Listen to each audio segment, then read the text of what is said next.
So, cash management. Hello, we are glad you're here with us. Give yourself a pat on the back for taking the first step to learn about cash management. Please, viewers, it's important for you to subscribe before I continue with today's topic. I know it's gonna be dope. And please stay tuned. My name is Vivian the Trainer, and I love math and problem solving. I'm also a fun educator.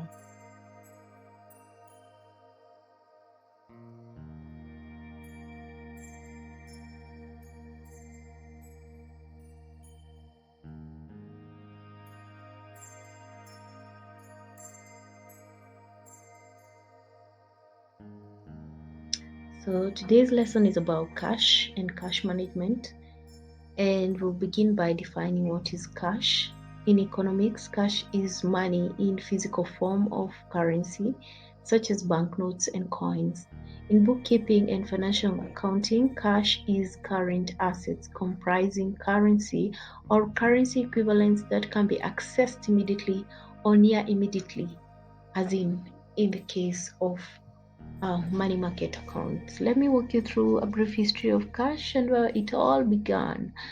And we begin with the earliest currencies, the current currencies. We had cowrie shells, coins, leather money, paper money, gold standard, credit, credit, credit cards, and lately the Bitcoin.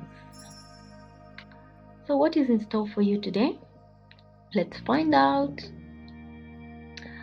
We are going to discuss on the challenges on cash management.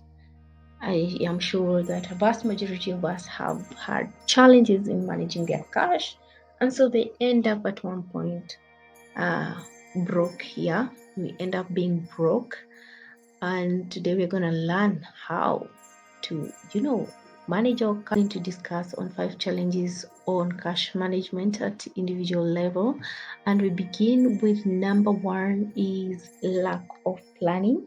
And when we talk about lack of planning, that means you are not doing budget, so you end up spending money without actually planning, and you can end up doing impulse buying, giving away money. While some expenses in your budget may not be negotiable, or at least not easy to adjust in short term, your discretionary spending can be a great way to provide yourself with short-term financial relief while also reducing your overhead and financial commitments in the near future. This gives you more time to find additional solutions to your financial challenges or financial challenges that you're facing. So it is also important for you to also, revise your budget. It's always important to revise your budget because at time it varies with the seasons and times. So the other thing is about debt or loans. So it is also very, it's advisable for us to, consider taking loans only when it's meant for investment. So this is a very common behavior where people get money from different lending institutions, and probably this money does not even end up helping you. It's important for you to consider paying down your debt, and at the very least, make regular payments to stay on track with your debt repayment. You may even consider debt consolidation, credit card balance transfer, or even other financial strategies to enable you to pay your debts.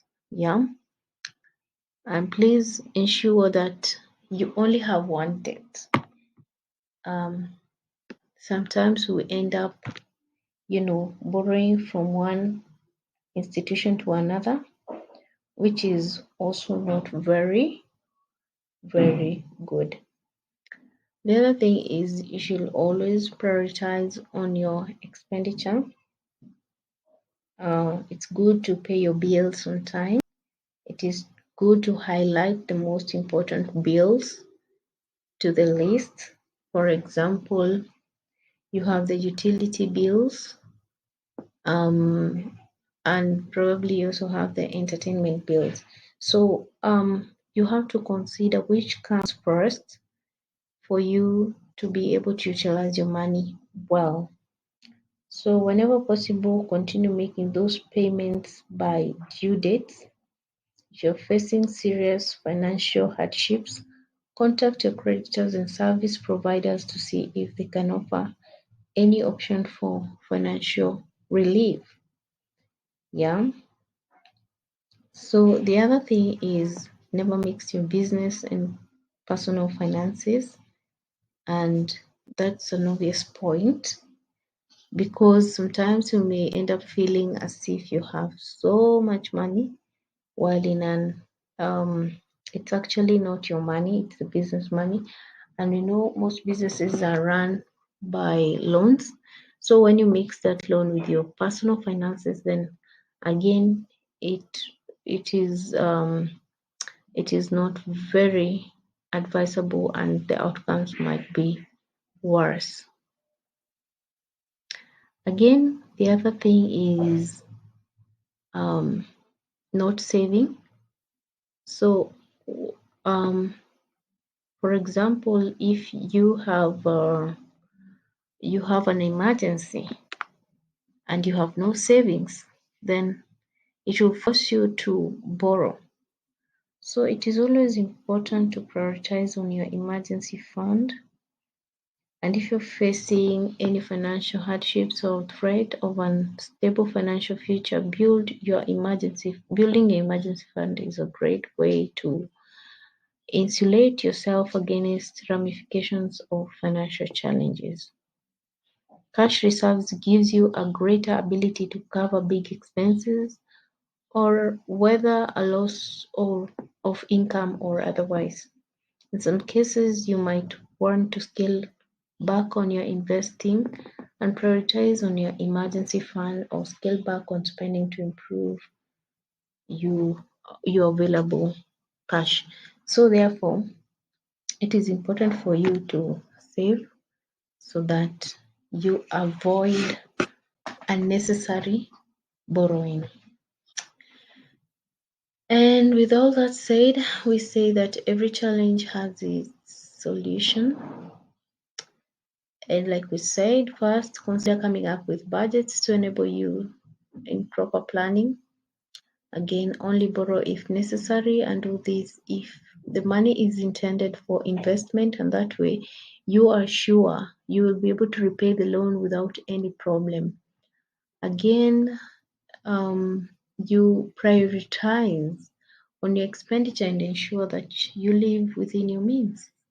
Yeah, you have to live within your means. The other thing is never mix your personal loan with your business loan, otherwise you may end up overspending. And number 5, it is important to consider saving some money which can be used in case of an eventuality and thus avoiding borrowing. Good news here for young professionals and entrepreneurs. Charmers, we got you covered. As you begin to mark your world, you will be faced with bigger responsibilities in terms of managing your finances, filing your taxes promptly, and meeting your monthly obligations consistently. We are a team of professionals willing and ready to support you by impacting you with necessary financial information for the business as well as your personal benefit. Do not hesitate to contact us in that case. And finally, let's start making smarter choices with money. I hope you learned something and thank you for watching. And until next time, this is Vivian the Trainer channel.